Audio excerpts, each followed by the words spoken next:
საქართველოს კალათბურთელთა ეროვნული ნაკრები ევროპის ჩემპიონატზე ზედიზედ მესამედი ასპარეზებს. სპორტის სასახლეში ჯგუფის უკანასკნელ შეხვედრაში ქართველმა კალათბურთელებმა პორტუგალია 12 ბურთის სხვაობით 71-59 დაამარცხეს და ჯგუფში პირველი ადგილიც დაიკავეს. მატჩის დასრულების შემდეგ ნაკრებმა მთავრობას მიმართა. მინდა თხოვნით მიმართოთ ბატონ პრემიერ-მინისტრს ირაკლი ღარიბაშვილს, სპორტის მინისტრს და ყოველთელ მთავრობას აბსოლუტურად. საქართველოს ამას ნამდვილად არ იმსახურებს. აი ეს ბიჭები, ვინც აქ არ არიან კიდევ. დღევანდელი კალათბურთი უკეთეს სიტუაციას იმსახურებს ნამდვილად. ჩვენ ყველანაირად ვცდილობთ, ბრძოლობთ და ჩვენი ქვეყანა ვასახელოთ. ნაკრების კაპიტანი ქვეყნის მთავრობასა და სპორტის მინისტრს ქართულ კალათბურთში შექმნილ ვითარებაში გარკვევასა და რეაგირებას თხოვს. ევროპაში უკვე დაკომპლექტებულია გუნდები, სექტემბერში კი ჩემპიონატები ყველა ქვეყანაში დაიწყება. საქართველოში კი მხოლოდ 2 გუნდმა განაცხადა, რომ მზადაა ჩემპიონატში მონაწილეობისათვის. სუის გვესმის, რომ პირველი შესარჩევის გადალახვის შემდეგ რა იბიჭებოდა.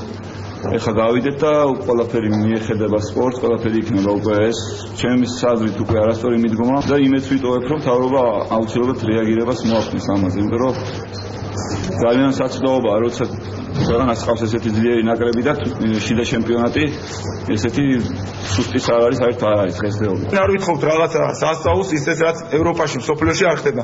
ყველა განვითარებულ ჩემპიონატებში ყველა გუნდს აქვს სახელმწიფოს მხარდაჭერა. კალათბურთელთა მოთხოვნეს სპორტის მინისტრმა განცხადებიდან რამდენიმე წუთში უპასუხა.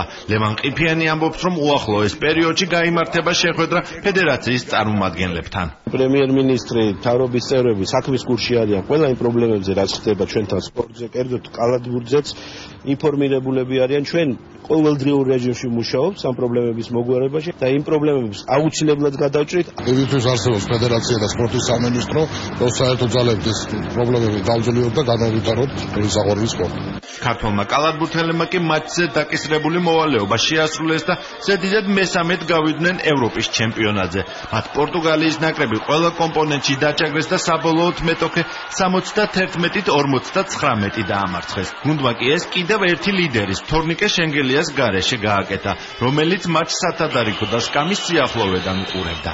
სიტყვით ვერ გამოხატავ ისე მიხარია, იმიტომ რომ მესამე წელია უკვე ზედიზედ გავდივარ და ჩვენან დღევანდელ თამაში დავამტკიცეს ის, რომ ჩვენ ვართ ევრობასკეტის გუნდი. ბიჭები და მაყურებელი კიდე ერთხელ მაქსიმალურია, ძალიან დიდი როლი ითამაშა რა მაყურებელი და ძალიან გახარებული ვარ, როგორც ასე თქვა, სამჯერ ზედიზედ უკვე ვითამაშებთ ევროპის ჩემპიონატზე. ამაზე კაი რა არის. პორტუგალიასთან შეხვედრაში კი 20 ქულით ყველაზე შედეგიანი ვიქტორ სანიკიძე იყო. ზაზა ფაჩულიას სამაგ დუბლამდე 1 პასი დააკლდა, მის ანგარიშზე 15 ქულა, 10 მოხსნა და 9 პასია.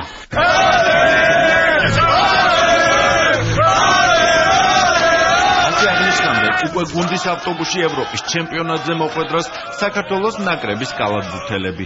უკრაინაში განვითარებული მოვლენების გამო ფიბამ ამ ქვეყანას მასპინძლობის უფლება ჩამოართვა. თუსაც ჩატარდება ევრობასკეტ 2015 8 სექტემბერს გაირკვევა. კანდიდატი კი 8: ხორვატია, ფინეთი, საფრანგეთი, გერმანია, ისრაელი, ლატვია, პოლონეთი და თურქეთი.